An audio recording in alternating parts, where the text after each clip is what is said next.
Welcome to the Freight Project podcast, brought to you by Ceresys, a North American third-party logistics company providing shippers transportation management technology and solutions. Hello, and welcome back to another episode of the Freight Project podcast. On today's podcast episode, Ceresys welcomes our very own Carrier Relations Manager, Amy Cook. Amy manages our Carrier Relations and Special Services departments, and a little known fact, she was our official first employee at Ceresys 20 years ago. You'll get to learn about Amy's background and how she has had the pleasure of seeing Ceresys and the freight industry evolve over the last 2 decades, including how back in 1998, when Ceresys released the market's first web-based transportation management system we call the Ceresys Raider. On this episode, Amy will cover what are the key factors for shippers to have a collaborative and effective relationship with carriers. Amy and I will then discuss what the value to shippers is in having a third party be a part of rate negotiations and manage carrier relations, and how shippers historically have not looked analytically at total cost of transportation, but often only at the freight rates. Therefore, Amy will outline what other considerations beyond rates should go into rate negotiations with carriers that shippers should know. Amy then explains her expertise when it comes to surviving this current capacity crunch by giving the listeners not so commonly known tips as it relates to being more carrier friendly that shippers should focus on to find capacity.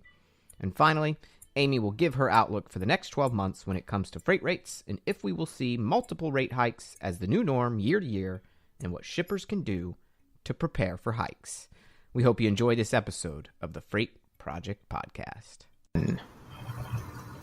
Hey, and thanks, Amy, for taking the time out today and sharing with our listeners of the Freight Project podcast your amazing insights that you've gained over the last few decades working in this industry. So first things first, we got to know who you are. Tell us a little bit about who you are and what you do here at Ceresys.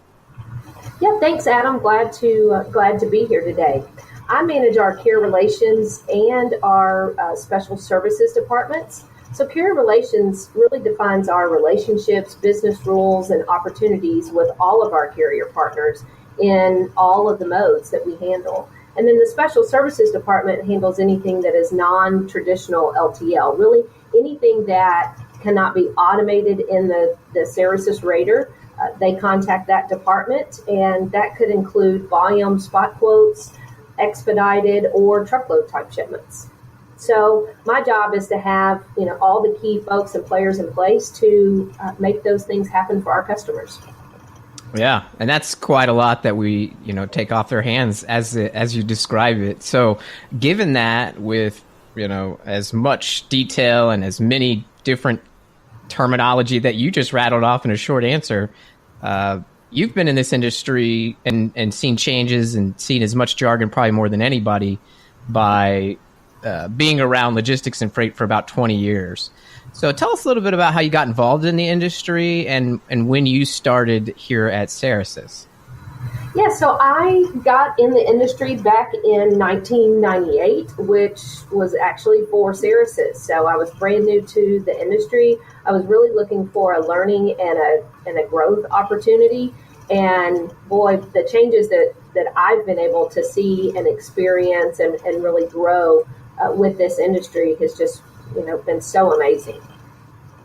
And back in 1998, how many 3PLs like Ceresys do you think had a web-based transportation management system?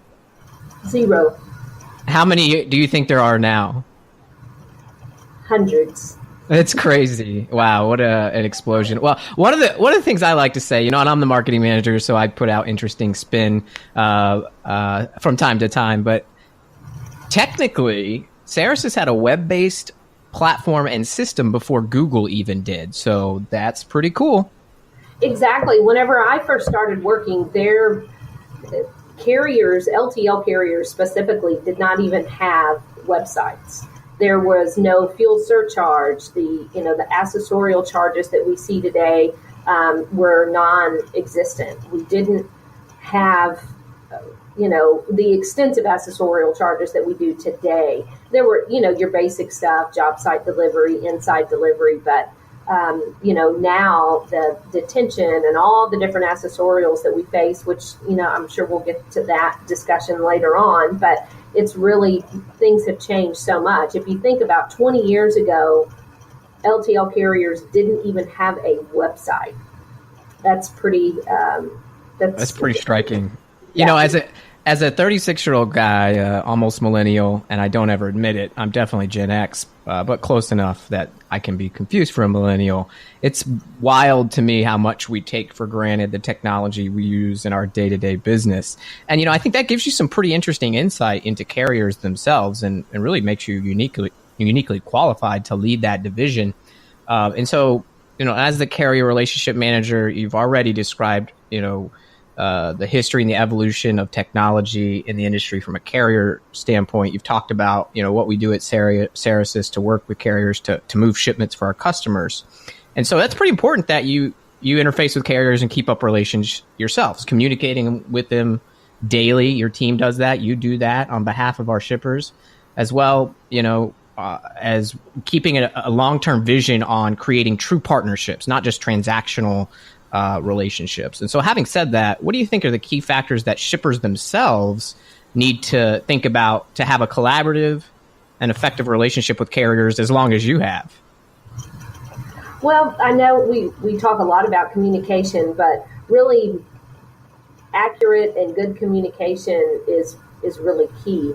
An example is communicating to the carriers if you have later close times that will allow them to have late pickups. Maybe they could stop by, that driver can come back to that location on their way back to the terminal at the end of the day, or even, 6, 7, 8 o'clock at night. So, communicating those specific expectations or requirements really builds trust and credibility with the carriers. So that's huge.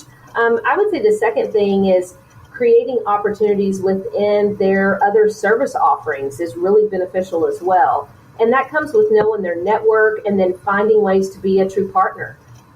When you can utilize multiple service offerings, it really strengthens that partnership you have with the carrier. Yeah, that's key. Partnerships are really important in any business relationship. And, the longer you can have it, the more you can collaborate, the more you can look at data together and build that trust. Then ultimately, it's those soft kind of things that makes a shipper successful. So they're, tasked with keeping up those relations. But increasingly, the market has moved towards using a third-party partner like a Ceresys. Shippers are somewhat seeing the value of 3PLs because they themselves either don't have the in-house talent or resources, or it's just due to market forces tough to procure trucks on your own. So now that we know the importance of partnerships with carriers themselves, what is the value of shippers in having a third party like Ceresys who will go to carriers and maybe negotiate rates on their behalf or manage the relationship or at least assist in managing that relationship? Yes, I would say definitely the long-term partnerships that Ceresys or 3PL has with carriers, that really speaks volumes. And then also our ability to create solutions for shippers across multiple platforms. We can do that, in various ways through integration, through APIs. I mean, the technology that the carriers have, and as well as Ceresys or other third parties have today, is quite extensive. Yeah, that leverage, and just having done it with you as an in-house logistics manager, for example. You're working on your company. Your perspective is your company. And you might bring experience from other jobs. You might go networking at conferences and learn from your peers. But really, you have this singular focus on your company. And I think, at Ceresys and other 3PLs, day in and day out, we're working with hundreds of carriers, hundreds of different kinds of companies. So we're kind of troubleshooting and learning and continuously improving any issues that might occur. So, one of those big factors when it comes to carriers is how much you spend, right? And it is something you're procuring and something you're buying, and you're buying over and over again. However, really, shippers sometimes seem to focus just on that singular cost of that shipment that day, And maybe they aren't doing such a good job to see total cost of transportation, and especially total cost of transportation by mode. And so they get obsessed with, oh, what's my rate? What's my rate? What's my rate? But what other considerations beyond rates do you think they should go into rate negotiations with carriers that shippers may not be considering?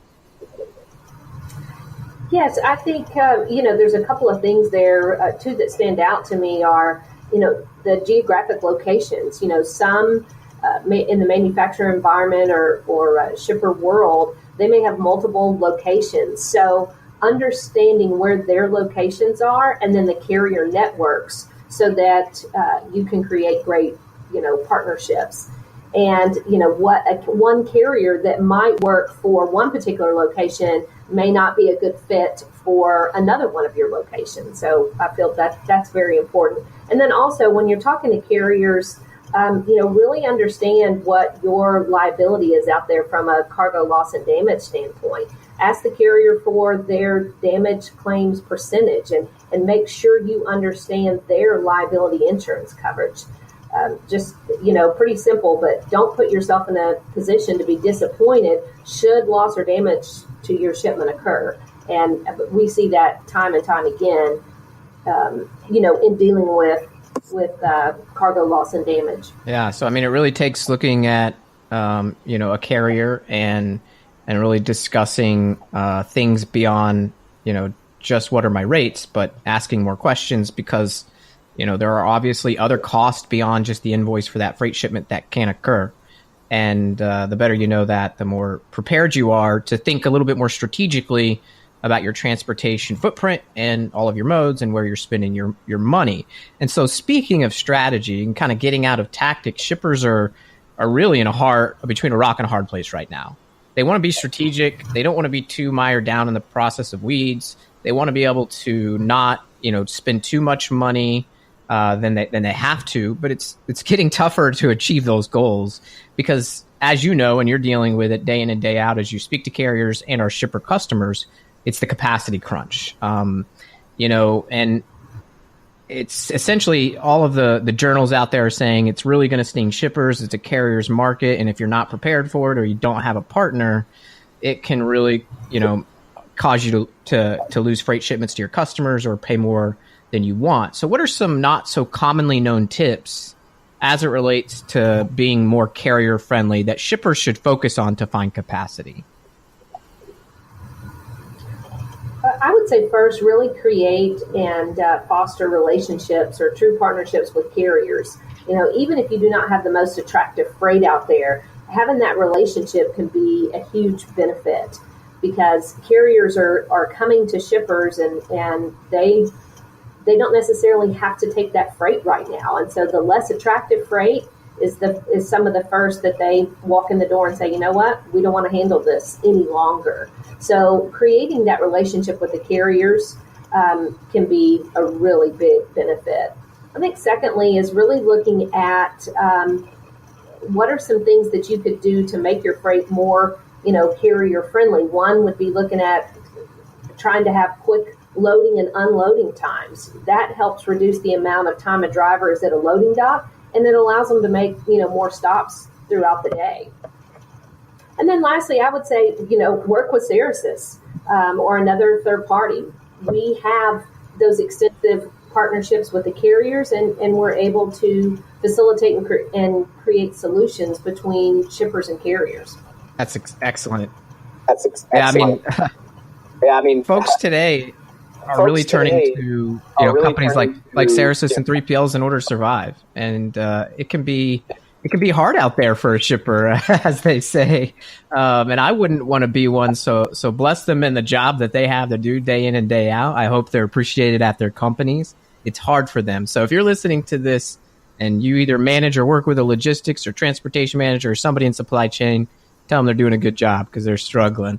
But one of the things I think, and this might be a question I hear from our salespeople, our account executives who are dealing with our customers, or just people in the marketplace in general, they want to know how much are freight rates going to cost, be in 12 months. And of course, if we all had a crystal ball, we'd be golden, and we'd probably pick the right lottery numbers and not be shipping freight. But what is your outlook for the next 12 months when it comes to freight rates? Will we see multiple rate hikes, and what can shippers do to prepare for hikes? Yeah, Adam, I think that we will see rates continue to rise as capacity remains extremely tight. If you look at it from an LTL standpoint, carriers are taking GRIs or general rate increases right and left. There are a few carriers out there that will probably take multiple rate increases just trying to right that ship of the cost of them doing business. That with the government regulations, all of those things that continue to change, their cost is continuously increasing. So they're really trying to right that ship and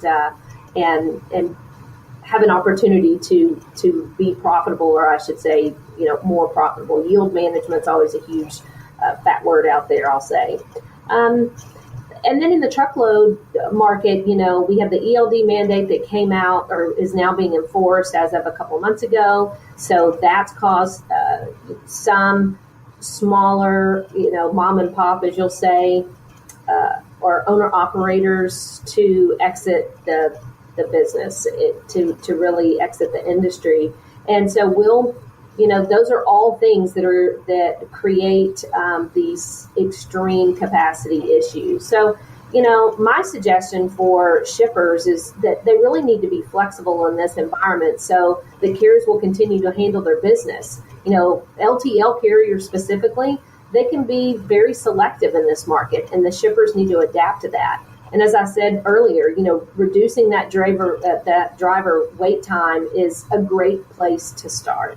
Anytime you can take cost, out of it for the carrier, then, that's going to mean the freight is more profitable for them, and they're going to. That's right. Become shipper of choice. It's the holy grail if you can do it. Not always easy. And Amy, thanks for your time today. You really do bring unique insight. One, just being in the industry for 20 years, being at Ceresis for 20 years. Congratulations. Thank you for everything you do. But, also just working with carriers and shippers, you're really in it. And you're in that middle partnership, that ballerina dance where, they're both our partners and we're advocating for both, but we're helping, the industry at large. And I think that's a huge role for the 3PLs, for the industry to sustain, survive, and be as efficient as possible. It takes folks in your position who are working with both parties, I think, to make it all work. So, again, your time is invaluable. Thanks for being a guest today. For all of our listeners, thank you for staying tuned. I hope you enjoyed today's episode with Amy Cook, Carrier Relations Manager here at Ceresis, and we'll see you on the next episode. Take care.